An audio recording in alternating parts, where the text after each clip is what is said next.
Paradiso is an unfinished poem. This is evident to anyone who reads it in Italian. There are false starts. Metaphysical and historical themes are tried for a canto or two and then abandoned. There are passages with awful rhymes that are obviously meant as mere outlines to be refined and filled in with detail and finer phrasing. There are also complex, profound ideas, written with elliptical concision, notes to himself that Dante meant to expand, written in hasty abbreviations to capture the whole thought before it escaped. The parade example of this comes in the final lines of the poem, which have thus far defied translation. Botticelli's illustrations to Paradiso are similarly incomplete. He illustrated the Commedia at the end of his life, for himself, as a spiritual journal and personal act of penance. At this time he was under the influence of Savonarola, the Rasputin of the Renaissance imagination, and Botticelli put his best energy into coloring in all the details of hell. He drew the designs for Purgatorio more or less completely, but didn't color or ink them, while Paradiso was left a series of faint, tentative sketches. In the 20th century, we came to appreciate the incomplete and unrevised composition for the insight it offers into the unconscious of the artist and of the mind itself at work. Often the artist's sketch appeals to us more than the finished painting because it is uncensored. All the primal truth and potentiality of the imagination is still on the surface, living and visible.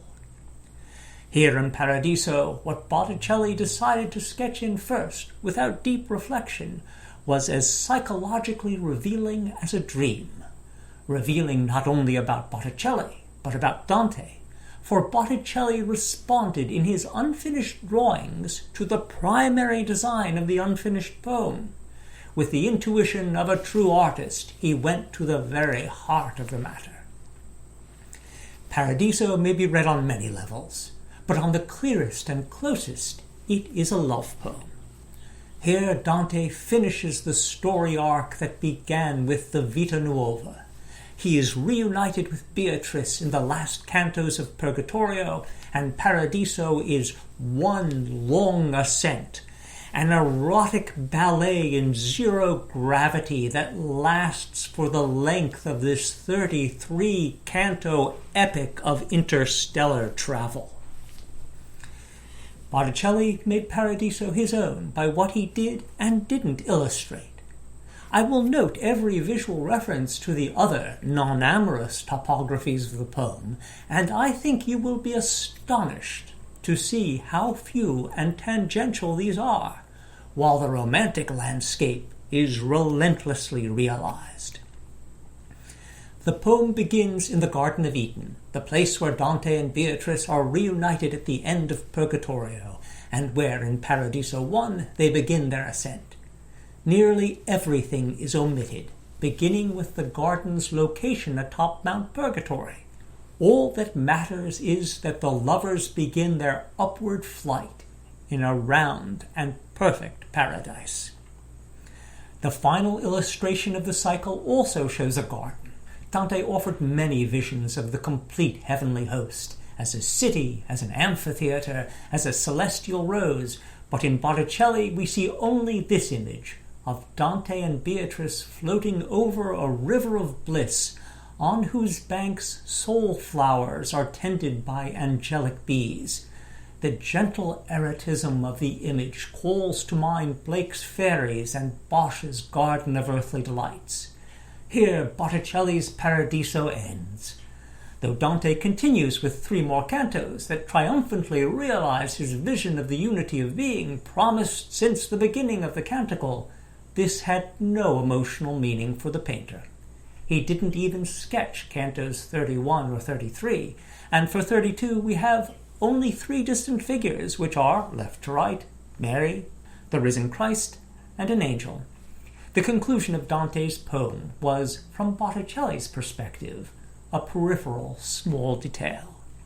In the illustration to Canto 2, immediately following the first garden scene, Beatrice shows Dante a map of the physical cosmos, Earth at the center, then its atmosphere, the 7 successive planetary spheres in which we can make out the moons, marked with a crescent, the suns, the asterisk belt that marks the sphere of the stars, and a final sphere with a line of angels, which is the Empyrean, heaven proper. The diagram is not described in Canto 2. Botticelli meant it, perhaps, for the convenience of the reader, as a map of the projected ascent. In Canto 3, we are in the heaven of the moon, where Dante and Beatrice encounter souls who only strove for holiness. In the poem, Dante, on first discerning the faces of these beings in the silvery surface of the moon, thinks they are reflections and turns to see behind him the souls he thinks are mirrored before him. The poet's sudden about-face accounts for his having 2 heads. But the lunar persons do not show the contentment and resignation that they possess in the poem. Rather, they express longing. And in the next canto, their yearning gaze, like Dante's, is fixed on the ever-enlarging Beatrice. This is the point where Botticelli's intention of illustrating Paradiso directly and correctly was abandoned, and he begins a dialogue with the poem's emotional content. In Canto 5, still in the sphere of the moon, an enormous Beatrice has become all in all. As we enter the heaven of Mercury, Beatrice is still the center of the universe. The flames which have appeared radiating out from Dante's encounter with Beatrice should be the souls the travelers encounter, which the poem describes as sentient spheres of light. But throughout our stay on Mercury, and in the first part of our visit to Venus, the placement of the flames only echoes Beatrice's being. They lead upwards with her in Canto 6. In 7, they encompass Dante in an echo of her gesture, and they swoop around in 8, following the arch of her hand. Botticelli has followed Dante's emotional rather than his literary itinerary. In Image 2, he essentially announced that Beatrice replaces the cosmos for the artist and the poet. This is followed by flurries of angels and flames. Then the planets and their habitants fade away. There is only Beatrice as companion, guide, confidant, instructress, friend, inspiration, leading Dante to transcend himself. She encourages him when he's dismayed, is proud of his progress, comforts his discouragement, surprises and enlightens him, is always there even when she seems absent, and always leads him on to new heights. We have witnessed the lovers' private conversation, observed scenes of profound emotional closeness, and only after this 10-canto colloquy do we glimpse again the landscape of the poem. In Saturn, the heaven of mystics, our romantic travelers climb Jacob's ladder, the path of mystical ascent by which angels travel to and from our world. A famous passage in Freud's new introductory lectures on psychoanalysis dissects the symbolism of bridges in a way which is precisely relevant here, and incidentally shows the profundity of Freud's thought, which his easily satisfied detractors are eager to represent as reductive. The bridge, or as here, the ladder, is a phallic symbol, which unites the couple in intercourse. It is by this means that we enter the world at all, and so it comes to represent the transition from the unborn state to the world of the living, and by a further logical association, a bridge or ladder may represent the passage to death and even change in general.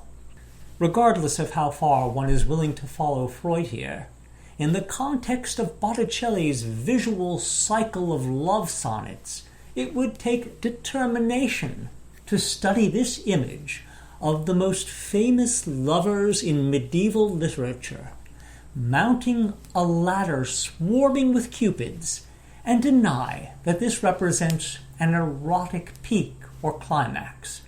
That latter word, climax, is, by the by, the Greek word for ladder, which was adopted without alteration into English. The next image features expressions of ecstasy and fulfillment, so sufficiently clear that to analyze them in detail would be indelicate.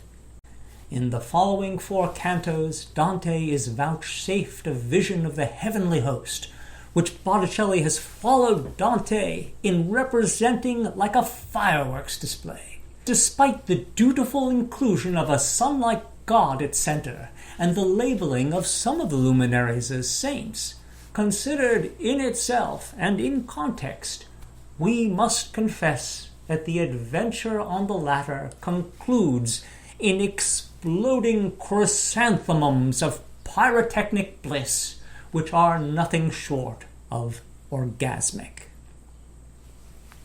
After a brief downward glance at planet Earth and the mortal condition the lovers have left so far below, the ascent continues amid the singing and soaring of angels, after which the lovers return to the physical garden where their journey began.